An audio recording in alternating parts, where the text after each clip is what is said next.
I welcome everyone. Today in this class we are going to see the introduction about Objective-C and then XML, that is Extensible Markup Language.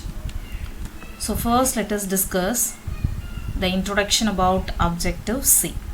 First let us see the history of Objective-C. Objective-C is a programming language developed by Brad Cox and Tom Lowe in the early 1980s. This language was mainly developed to write cleaner, more modular and clearly separated code. Cleaner code in the sense the code that any developer can read and change easily. That is, its principles are easy to change and maintain, easier to troubleshoot for problems like that. In the sense, it should be modified easily. Next, modular code. Modular programming is a process of subdividing a computer program into separate subprograms. You could have heard about the word module. If we consider a project, it may have different modules. This is to simplify the work. So likewise here the Objective-C programs also can be modular programming. யூஸ்வலாக நீங்கள் இந்த projects எல்லாம் சொல்லும் பொழுது கேட்டிருப்பீங்க.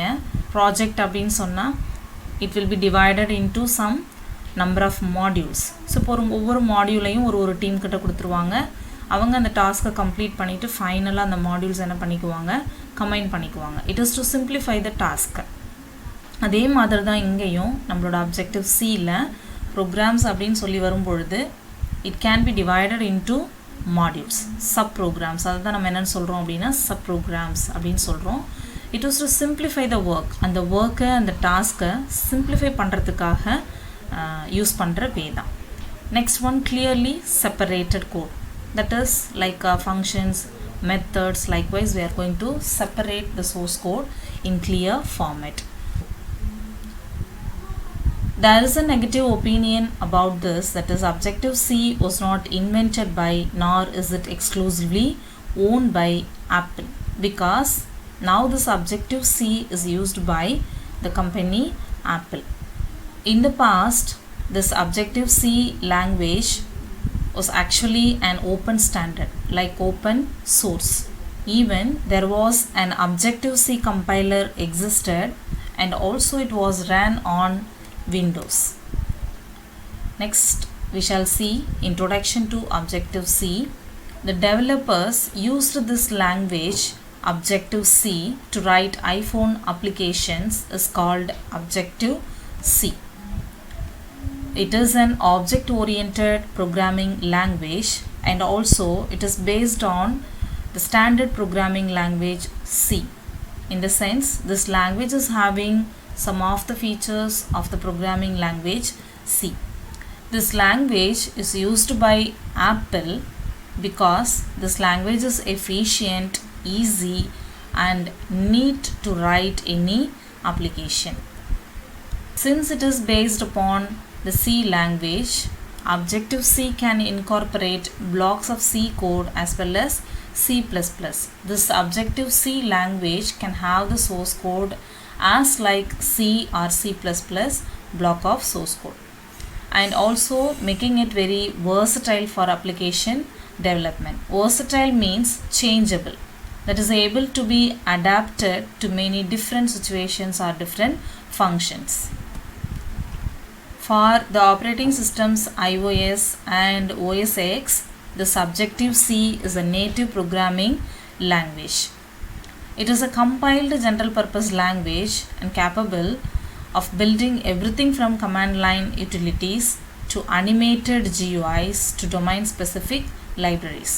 If we say command line utilities, it is not a domain specific, but from that we can convert to any animated GUIs to domain specific libraries. Here command line utilities means it can be used to maintain hard disk or file system like that. We could say command prompt as an example. You are familiar with the command prompt. That is one of the example of command line utilities. Next we shall see some of the features of Objective-C. First feature is classes are objects.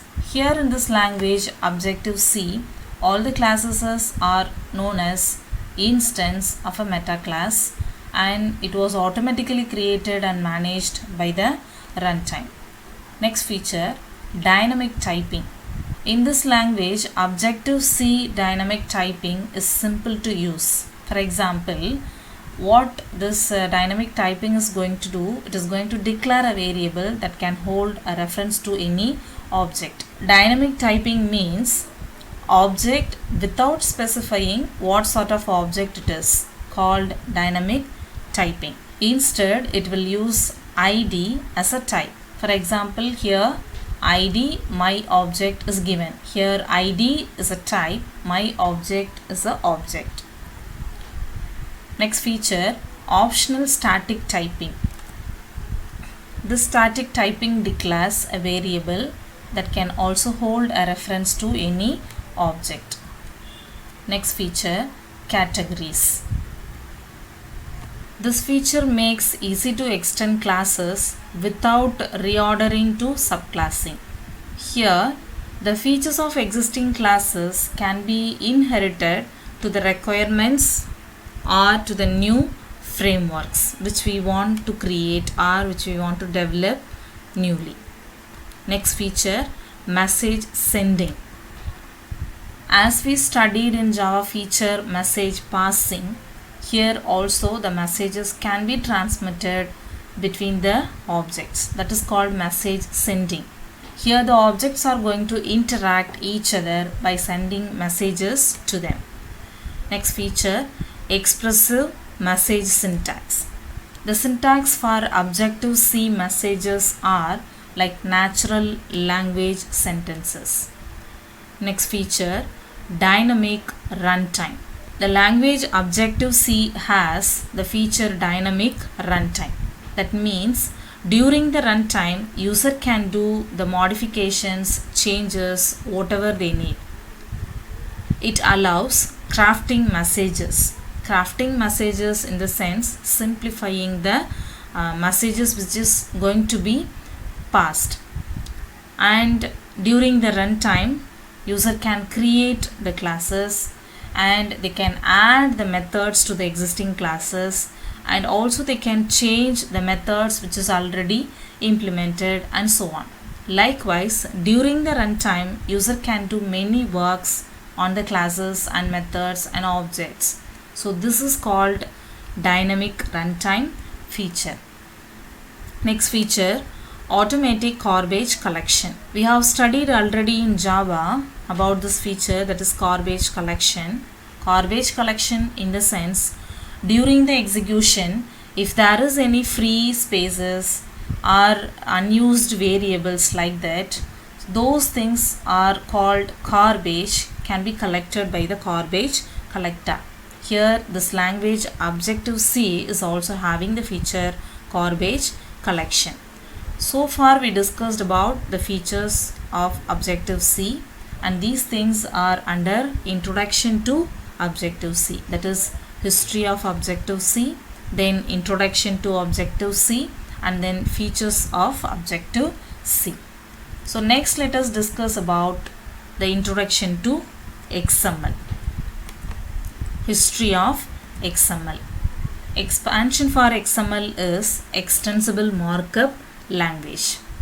Its history begins with the development of Standardized Generalized Markup Language, that is SGML, by Charles Goldfarb along with Ed Mosher and Ray Laurie. This language was developed in the year 1970s while working at IBM. One of the most popular applications of SGML came with the development of Hypertext Markup Language. This language was developed by Tim Berners-Lee in the late 1980s. HTML is one of the most popular application of SGML. Actually, this HTML is most popular on web page developments, but when it comes to data storage and interchange, HTML is a bad fit. because it was originally invented as a presentation technology, not for the data storage and interchange. While we consider SGML, it is too complex for general use. So these two, HTML and SGML, having some defects within it. So XML bridges this gap by being both human and machine readable format, and also it is being flexible enough to support platform and architecture independent data interchange. Next we shall see the introduction about XML. It is a markup language, can be used to create our own tags. Actually, this XML was created by the World Wide Web Consortium to overcome the limitations of HTML. So we said some of the limitations of HTML.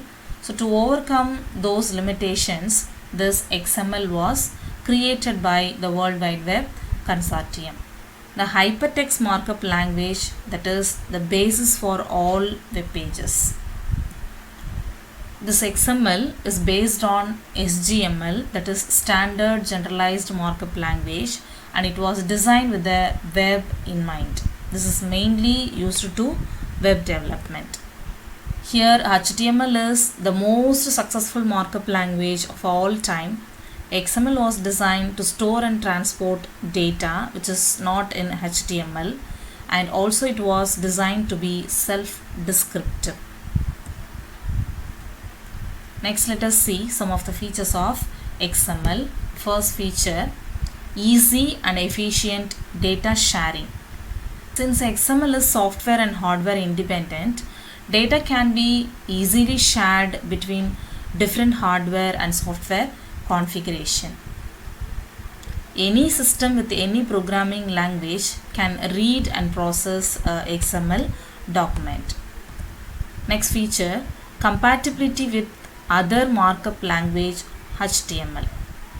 So here it is easy to read the data from XML and display it on GUI with the help of HTML.